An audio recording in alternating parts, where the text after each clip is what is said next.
Welcome to the Small Biz 101 podcast, a show for big dreamers who want to start or grow their small businesses. And now, your host, long-term small business owner and strategic business coach, Connie Weitzel.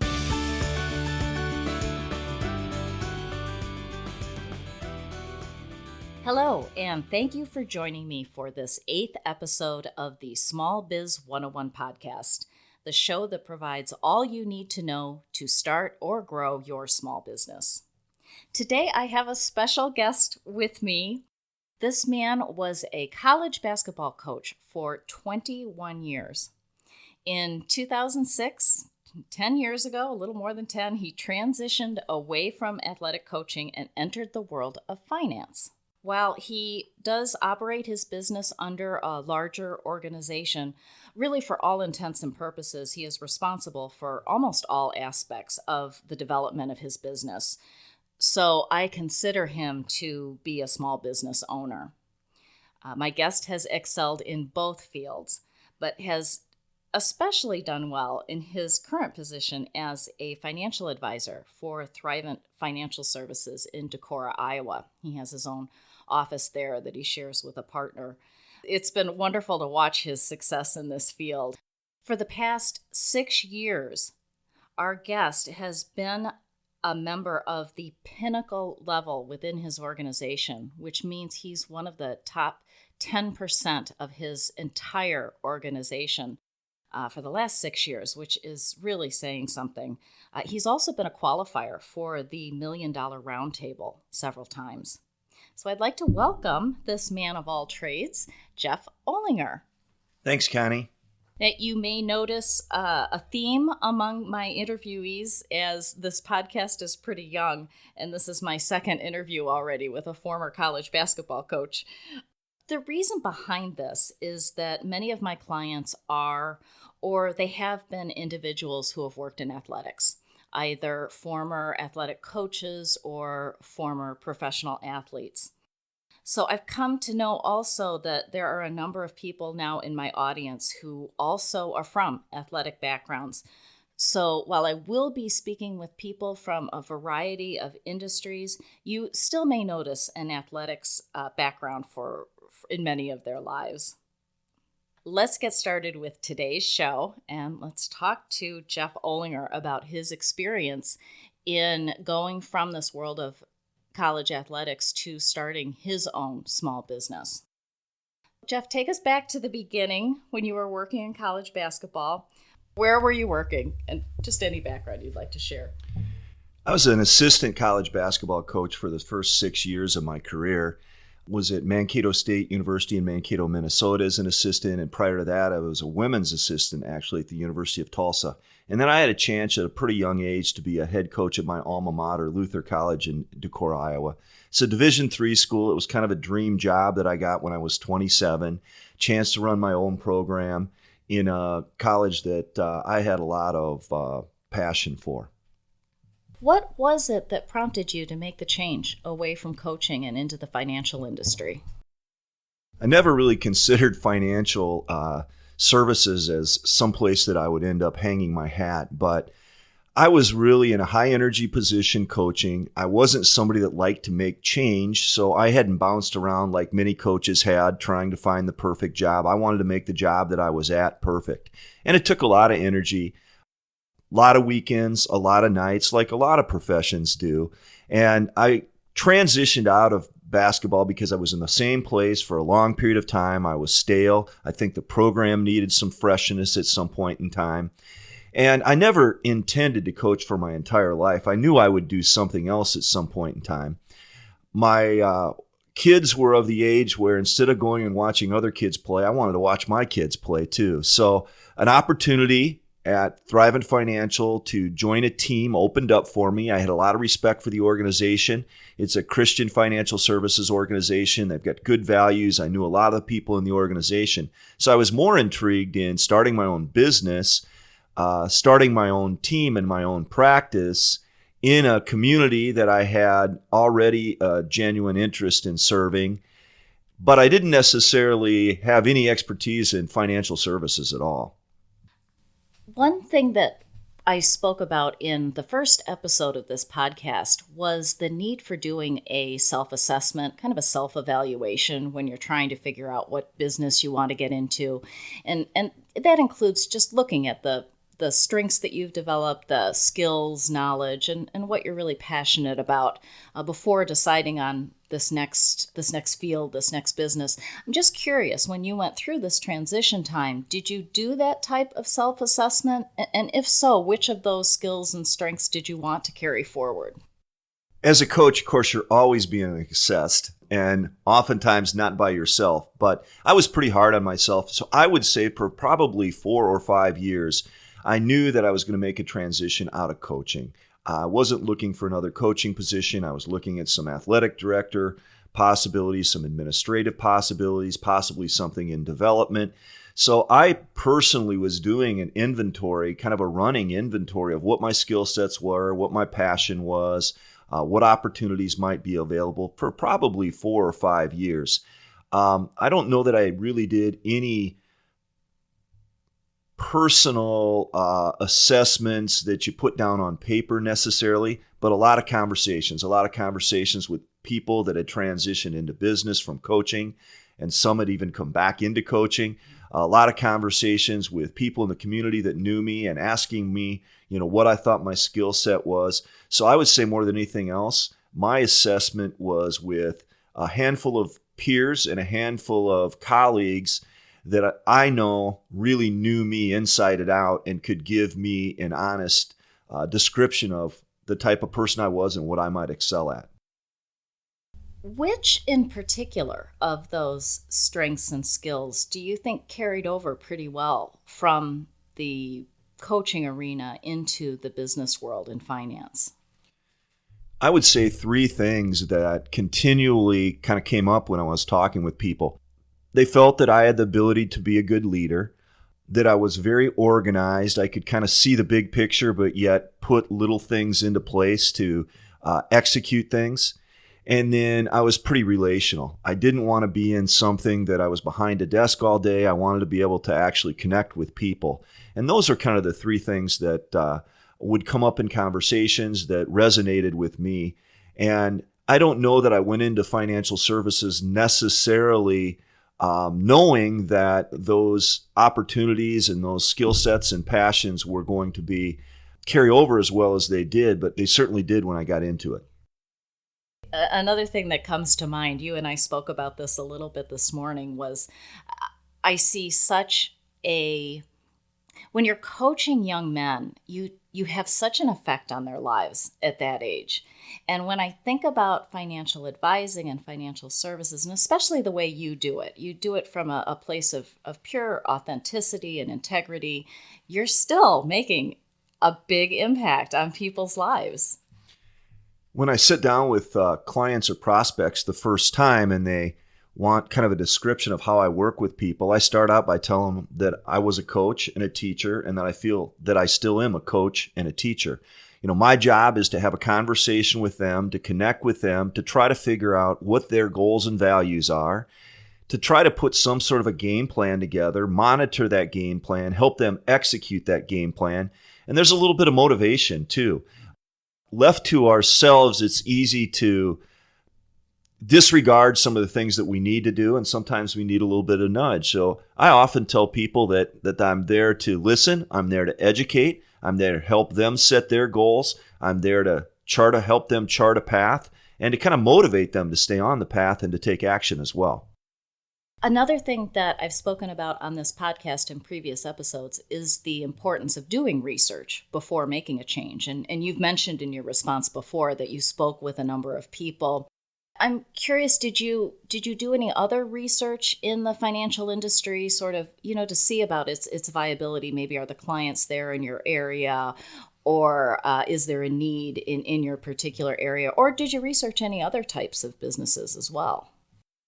Interestingly enough, I started out by going downtown into the community and talking to a couple of small business owners that knew me very well, and asked them if they thought that I would be somebody that would be successful in the community in a small business, particularly in the capacity of financial services at the time. And I got a pretty good response from them. Also created some other opportunities, an opportunity in banking, an opportunity into buying into another retail business.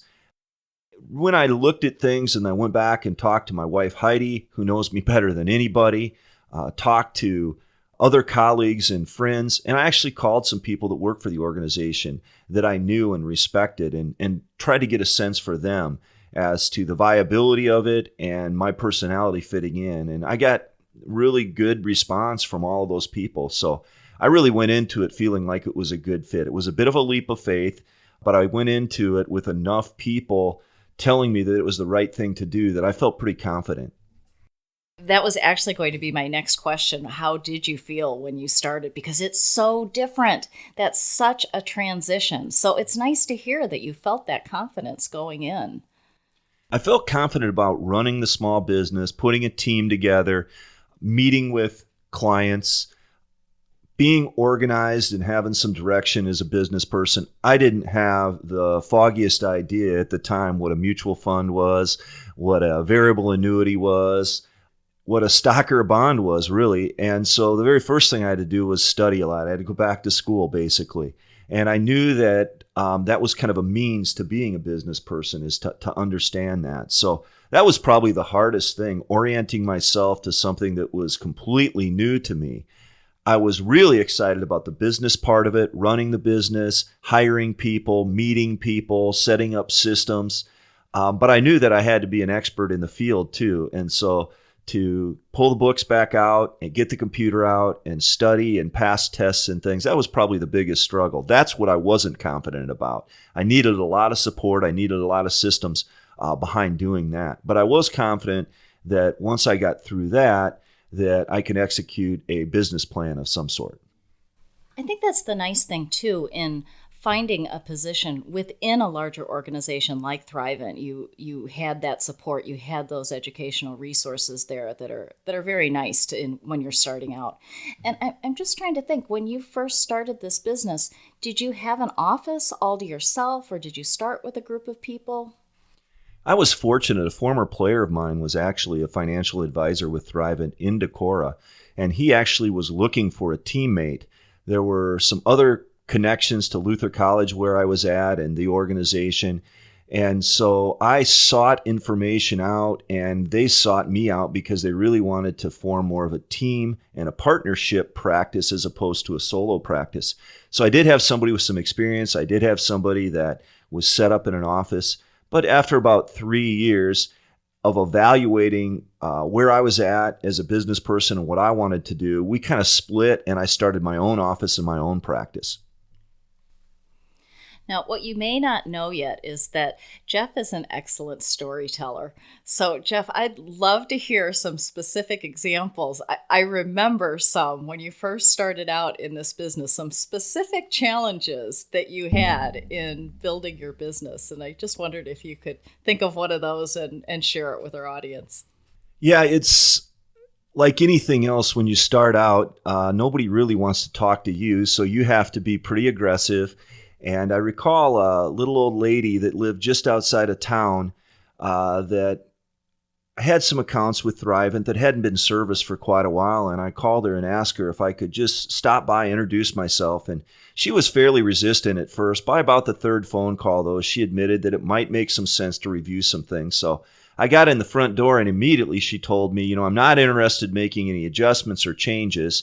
And I said, that's fine. I just wanted to get to know her and why she had what she had and see if she had any questions. And throughout the conversation, we started to connect.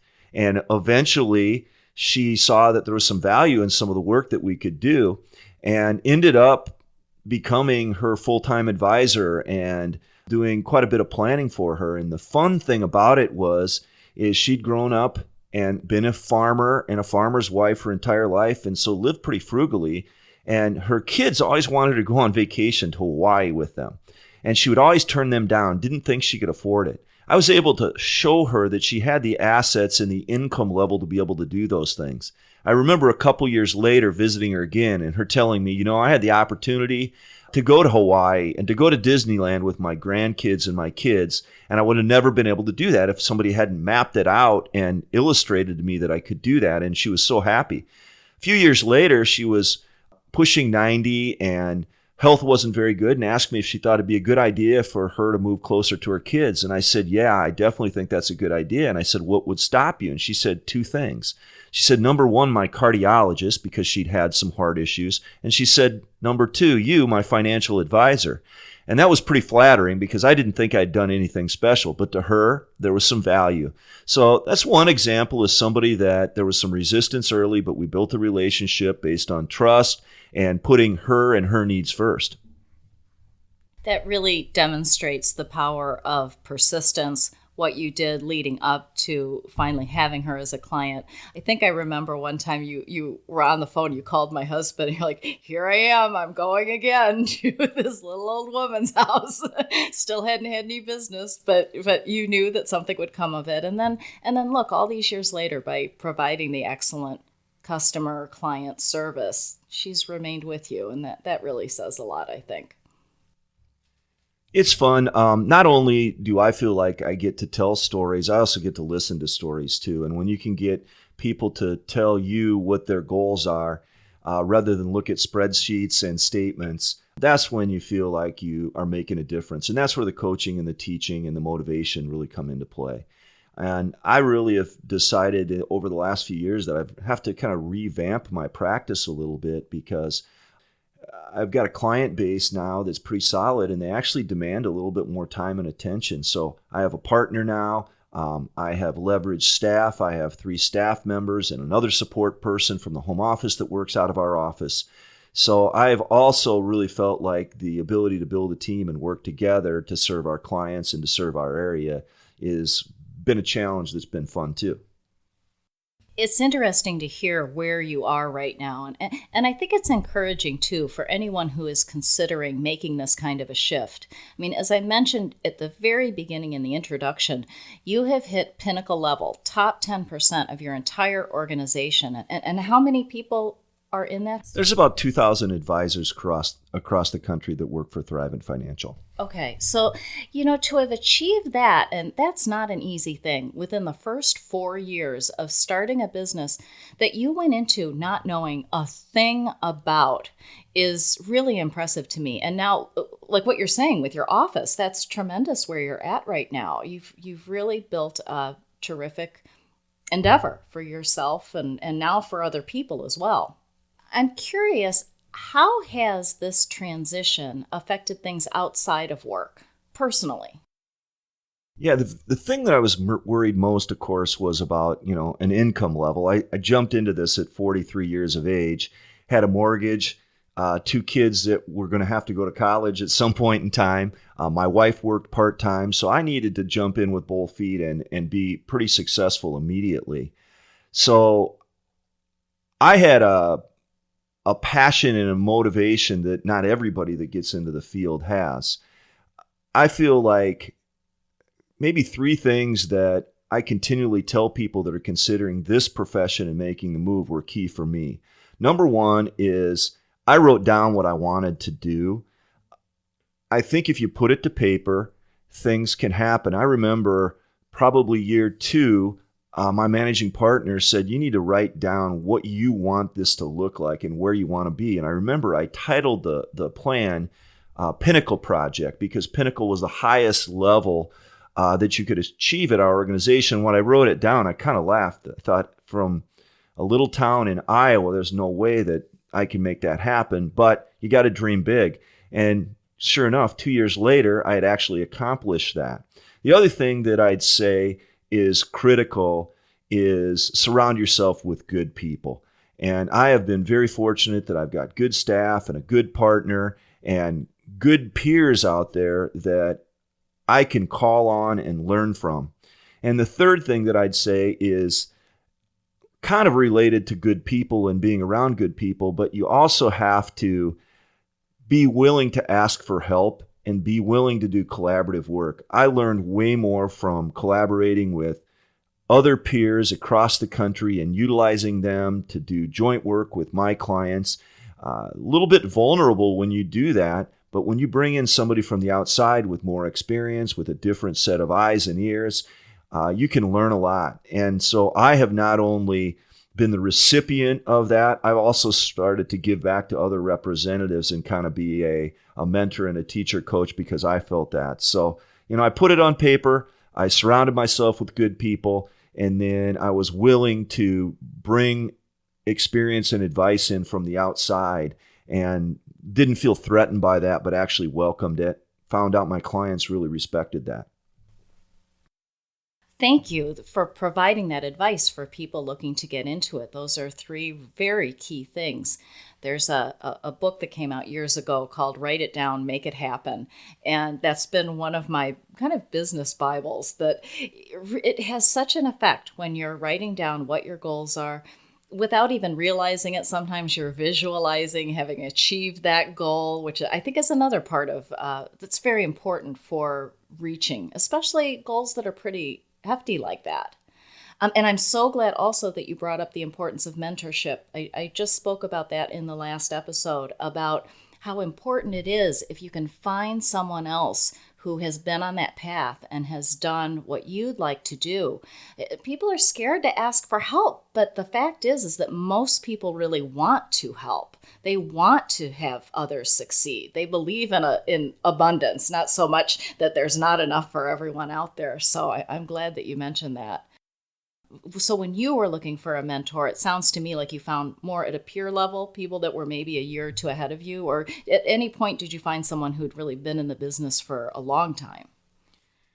Kind of a combination of things. I was fortunate that I actually had a couple players that were in the industry and were working for Thrive and across the country, and they were very successful. So I got to tap into that relationship. Also, my managing partner had been in the industry for 25 years, and he had actually come out of coaching in high school. And so he was really helpful because he understood kind of my mindset, the mindset of being competitive, the mindset of, kind of wanting to be a winner, the mindset of wanting to build relations and things up. So I had a combination of people that started the same time I did, that were going through a lot of the same things, that we leaned on each other. We called it a study group that would meet quarterly. But I also had some people that had a lot of experience. And I went into this really vulnerable, and I shared quite often with everybody that I surrounded myself that I felt a little bit vulnerable. But when you do that, you really get authentic relationships, and people really want to step up and help you. And that's been really neat. So it's been fun to be on the other end of things and be able to give back to some newer people and some people that want to kind of restart and reshape their practice as well. Do you ever miss basketball coaching? I miss basketball. I miss the relationships, but I really was ready to do something different. It's interesting. My son's now a high school coach after being out of college now 3 years, and it's still hard to go to games and watch.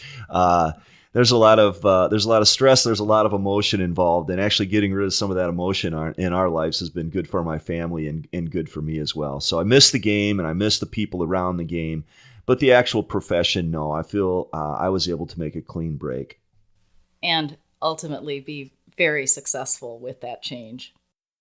So, Jeff, is there a way that someone can contact you, either if they're looking for financial advice themselves, or if they maybe like to just perhaps speak with you a little bit more about your transition? Yeah, sure. My office is in Decorah, Iowa, but I do a lot of Skype work with people across the country as well.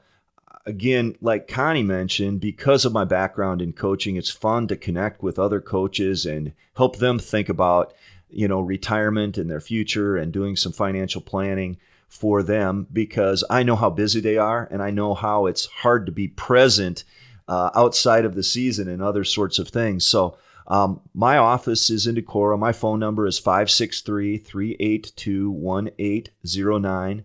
My email is jeff.olinger, Olinger, @thrivent.com, and that's THRIVENT. And I'd be happy to visit. I get phone calls quite often from people that are thinking about making changes kind of midway through their life, and typically they're looking to move into the financial services, but it's fun to visit with them about some of the emotions that you go through and a process to maybe do some self-reflection and then jumping into it, and some of the pitfalls and obstacles and exciting things that are around that. I will have all of that information that Jeff just mentioned for his contact information on or in the show notes for the podcast, which is smallbiz101podcast.com. So be sure to check that out. Well, thank you, Jeff, very much for being here today. Thank you, Connie. And one last thing that I would say that's been important is I realize the importance of having a coach in my life as well. I've worked with Connie a little bit to hold me accountable, to make me think bigger. I've also been involved in a mentoring program with other entrepreneurs that we meet quarterly. So I continue to try to grow in my profession by stretching myself. And I know I can't do it myself. That's why I think it's an investment that's well worth it to bring somebody else into your life to help you out.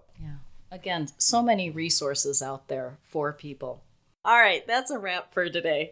If you would like additional information about starting your own business, check out smallbiz101podcast.com, where you may access other episodes of the podcast. There's also a free guide for download about finding your ideal side business, or you can reach out to me anytime for a free telephone call where we can talk about your plans for your business. I'll answer any questions that you have and help you figure out your next steps.